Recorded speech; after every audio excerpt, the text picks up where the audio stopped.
Be Reckless. Maybe it'll be Garen versus Garen again. We got to see Reckless do that yesterday. Maybe we'll get to see him do it. Maybe we'll get to see these guys do it today. But like you said, BJERGSEN has been taking this pretty seriously, so I don't know. We'll see how it goes as we're into Champion Select.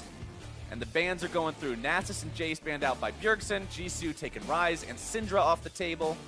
Makes sense pretty much so far. Yeah, I wonder if JISU will ban the Taliyah because BJERGSEN had some great success with that, with the fast back timers and just running back to lane constantly against fake yes, and yeah. Olaf banned away. BJERGSEN doesn't want anything to do with these unorthodox picks that might catch him off guard. Cassiopeia banned out, but that leaves Zoe open. BJERGSEN thinking about that, thinking about Heimerdinger. Now, as someone who explicitly plays melee champions, Heimerdinger can be real difficult to deal with when he puts up those turrets, creates such an effective zone of control. If he thinks Jisu's going to play a melee all-in champion, Heimer can be very effective against that, but will go with the Zoe. The Zoe is less of a CS and try to pick up the wave, but you can do it from a distance. We'll see what happens here because I am really unsure about this because Taliyah was up, he could have picked it, but it seems like Zoe may be a little bit higher priority for him right here. And we talked about BJERGSEN trying hard and wanting to win here, but BJERGSEN is also about the showmanship. He's got the opportunity to play the Zoe. We got to see him play it in the 5v5s on day number 1. He had an awesome performance on it in Summoner's Rift. Let's see what he can do here on the Howling Abyss up against Jisu's Draven with old school Summoner spells. The Silsol special, Draven with Ignite and Heal. If you get that reference, you've been playing League of Legends for a long time. Yeah, that's way back. That's all the way thrown back, but he's going to have Heal Ignite on the Draven. He's going up against the Zoe that's got Barrier Exhaust, a very common Summoner spell duo that we've seen throughout the course of this 1 versus 1 bracket. BJERGSEN going to be taking the Airy Keystone. JISU going to be doing the same on this one. So that early, reliable, extra poke every time you connect on the damage. Yeah, the sorcery tree, definitely, because it gives you adaptive AD, AP, I think it's better to start out with than to have the precision for attack speed. So I like the Airy there. And also something interesting to consider is I wonder if Airy on the W and the Q from Draven gives him the shield from Airy because things like Garen's W will make Airy give him the shield. So I'm excited to see what happens here. They both have Resolve secondary. Now we're on the Rift, or I guess the Abyss. The Abyss. Let's see how these guys decide to play the level 1. I mean, BJERGSEN's going to walk right up to that brush, and JISU's going to say, how you doing? Hit him with a couple of axes. 1, 2, 3, right, one after the other. Now, BJERGSEN will be able to get back. I mean, they met each other there before the minions spawn. Howling Abyss 1 versus 1 isn't like Howling Abyss ARAM. You are allowed to go back and heal, shop, do whatever. If you weren't allowed to do anything until you died, it would kind of defeat the purpose, considering you die and you lose. But BJERGSEN gets to go back. He'll walk out with the minion wave. No love lost. Another thing to consider here is their items that they purchased at the start, right? We've seen Longsword 3 potions, but it's Doran's Blade 1 potion for JISU. He's going to have to control the wave and get a lot of auto attacks off. But another thing here that's interesting is you kind of give away and telegraph where you're going to go is the Draven. So you can just throw the paddle star at the little icon. Yeah, the axe marker. We'll have to see if he can manipulate that properly. You saw BJERGSEN try to throw the paddle star backwards and catapult it into the melee wave at the very start there and miss a couple of them. So JISU controlling the wave a little bit better right now. Yeah, and it takes 1 minion on the second wave to actually hit level 2. So it's going to be level 2 for JISU, but it looks like he's mostly concerned with farming here. Yep, not going in just yet. Oh man, this is going to be so interesting because you could just throw Sleepy Trouble Bubble at the axe and kind of force him to drop one of them.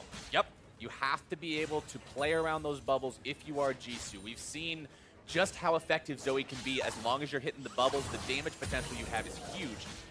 JISU still in a decent enough spot for now, but I also wonder how the itemization is going to go as we go on through this game, because we've seen some different itemization choices so far. Is he just going to go for some armor penetration? Is he going to get a Hex Drinker? There's a lot of choices we could go for. See, that's the thing is I think we've seen Serrated Dirks when I feel like there should be more Hex Drinkers against mages. So if JISU is on point, I feel like he would go for less of the style of all-inning like he has before and more for going for the defensive options. All right, he's 19 farm compared to 16 farm, so up just a little bit in that one. Health relatively high for both players. Here, Max. Oh, going to eat a lot of damage on that one, though. Drowsy now, falling asleep. Nullifying Orb procs to protect him a little bit, but BJERGSEN definitely gets the better of his opponent on that trade. JISU still farming it up. No fear here. Pops the potion. BJERGSEN drinking one of his as well. JISU still not going to be forced back on this one. Wants to keep farming it up. The Nullifying Orb did do a little bit to protect him, but remember, Nullifying Orb, that rune in the sorcery tree that provides you sort of a mini Hex Drinker effect when you fall low, but the mini in that statement is very, very true. It is not a super strong shield. It's a small mitigation for magic damage, but it did help prevent some of the extra burst from Bjergsen. Yeah, right now, can land on a minion there. And we'll see what happens. You can see right there, Spell Thief is going to give BJERGSEN something if he kills that minion. You have to last hit it to get the Spell Thief. JISU trying to prevent that, but I don't know how effective that'll be. Paddle Star coming in. Is that Ignite? Let's see what it dropped. That it is Ignite. BJERGSEN grabs an Ignite onto JISU, drops the exhaust. Sleepy Trouble Bubble. He's asleep in the last bit of damage. Doesn't find him. Hot. JISU gets out. We were talking about this guy getting away with things by the skin of his teeth. Single-digit HP. Oh, BJERGSEN was even blue heal there. That's the first summoner spell. I guess the second one counting the Ignite that BJERGSEN's had to blow. So no more achievement for him. We don't count the Ignite. We don't count the Ignite. That is technically BJERGSEN's W. That is not a summoner spell.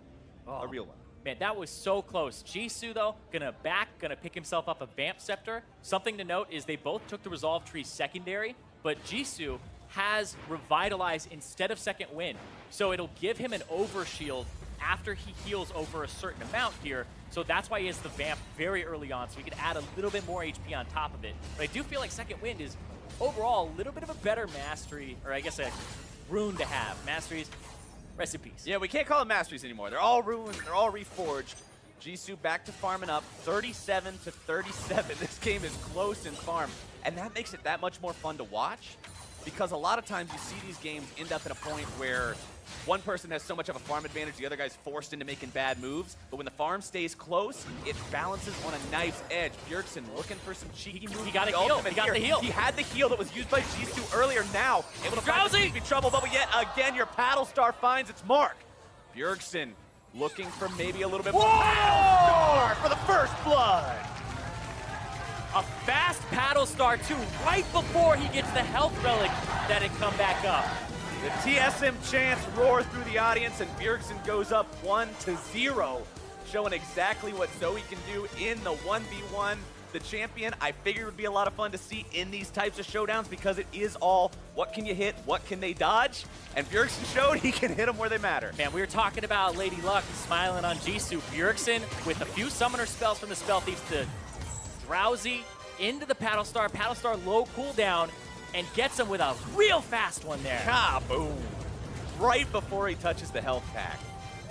Stone Cold, too. Not celebratory, not yet. He's only got one down, needs to get the second one, but getting the heal also from JISU in the previous engagement where he went in with the Ignite that he got from the minion. You get the Ignite from the minion, you go after your opponent, pop his heal, you get his heal, use that in the next fight. The snowball effect, tracing those back to cause and effect of what made it all happen. BJERGSEN did what he needed to do, utilizing every part of Zoe's kit there. Yeah, I do feel like the Zoe is going to end up on that ban list, because so. Before we were thinking maybe the Talia, but it looks like Zoe in those 1v1s, because summoner spells have so much power in them just by nature of being summoner spells and giving you a lot. Spell Thief, taking the other person's summoner spells after they all in you, like, that is actually something that's incredibly scary if you think about it. You'll get 2 barriers in an all-in, you might get 2 exhausts, etc. Or you get an Ignite if they go Stillsaw strat. That's or what you makes pick it one tough. up from the minions and get one there. Yeah, it was really, really difficult, it looked like, for JISU to be able to deal with Zoe once she got that advantage through the summoner spells.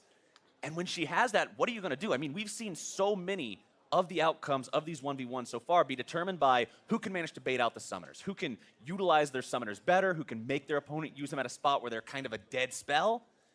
BJERGSEN was able to just have more summoners this time around, and that found him a very swift win. Yeah, he almost killed him with the Ignite that he got off the Spell Thieves, just went straight in. And then the other thing, too, is like the Draven, probably not a good matchup against the Zoe. Incredibly telegraphed about where he's going to walk, and you just throw your spells at the Draven icon where he's going to be picking up his axes. So I don't think it's ideal at all. A little bit of a mismatch. I think JISU was kind of throwing a curveball to begin with, because he's like, I'm going to play a ranged champion now. They're expecting me to play these top laners, some cheesy stuff like Pantheon and Olaf. Nope, I'm going to go with Draven. We're going to play a 1v1 style champion.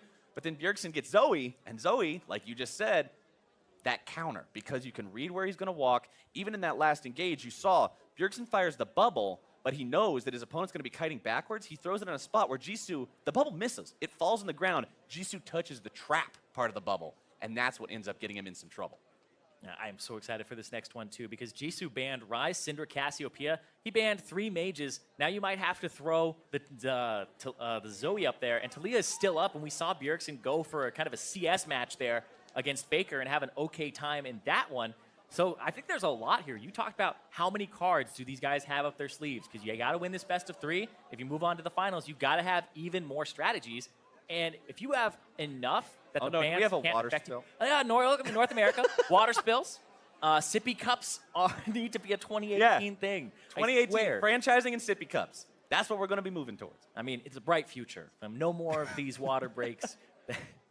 I mean, it's happened to Haunter. It's happened to so many people. Maybe it's a TSM thing. Maybe. We talk about them slipping up, internationally. Not like that, though. But yes, BJERGSEN, kind of the last hope. Speaking of North America, the last hope for North America. Last hope for the last Western player remaining in the 1-versus-1 tournament at this point. Like you said already, he's a previous champion, not from last year. Current reigning champion is Uzi, but he is from 2 years ago in 2015. If he could come back and win that, that'd be pretty cool for him to do. Yeah, I'm excited because, I mean, we'll be nice, right? He's North American now, but Europe can also get on this because, I mean, right now it's not, NA versus EU or NA greater than EU or EU greater than NA. It's like, we're equal right now, guys. Let's just all get behind BJERGSEN if you want a Western player to advance and still have a part of this tournament.